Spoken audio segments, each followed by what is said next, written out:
ayon sa Pag-asa, si Bagyong Hener nga ay napanatili ang lakas nito habang papalabas na ng Philippine Area of Responsibility. Huli itong namata ng Pag-asa sa layong 355 kilometers west of Bacnotan, La Union. Taglay ang lakas ng hangin na umaabot sa 55 kilometers per hour malapit sa gitna at pagbugso na umaabot sa 70 kilometers per hour. Kumikilos pa westward sa bilis na 25 kilometers per hour. Samantala, si Bagyong Helen nga ay nakapasok na ng Philippine Area of Responsibility kahapon ng 6:30 ng gabi. Ito ay may international name na Pulasan. Huli naman itong namata ng Pag-asa sa layong 1,290 kilometers east of extreme northern Luzon. Taglay ang lakas ng hangin na umaabot sa 85 kilometers per hour malapit sa gitna at pagbugso na umaabot sa 105 kilometers per hour. Kumikilos pa westward sa bilis na 40 kilometers per hour. Para naman sa magiging forecast track nitong dalawang bagyo, para sa Bagyong Hener, inaasahan itong lalabas ng Philippine Area of Responsibility ngayong madaling araw.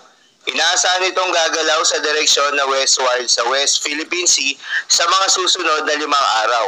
Inaasahan naman itong lalakas bilang isang tropical storm ngayong araw. At dahil nga sa unti-unting paglayo nitong si Bagyong Hener, wala nang nakataas na tropical cyclone wind signal number 1 ngayon sa Luzon. Para naman sa Bagyong Helen, inaasahan na gagalaw ito sa direksyon na west-northwestward sa susunod na 48 hours at lalabas din ito ng Philippine Area of Responsibility ngayong hapon at hindi ito inaasahang maglalandfall o lalapit sa kalupaan ng ating bansa maliban lamang sa hatakin nito ang hanging habagat na siya naman magdadala ng mga pagulan sa malaking bahagi ng ating bansa.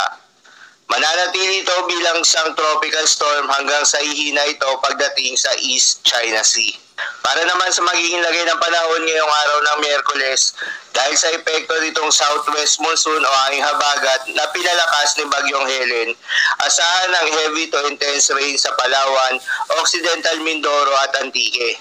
Habang moderate to heavy rains naman sa Metro Manila, nalalabing bahagi ng Mimaropa, nalalabing bahagi ng Western Visayas, Ilocos Region, Cordillera Administrative Region, Zambales, Bataan, Batangas at Cavite. Bukod sa inaasahang mga pagulan, asahan rin ang pagbugso ng hangin na dala nitong pinalakas sa southwest monsoon sa Zambales, Bataan, Pampanga, Bulacan, Metro Manila,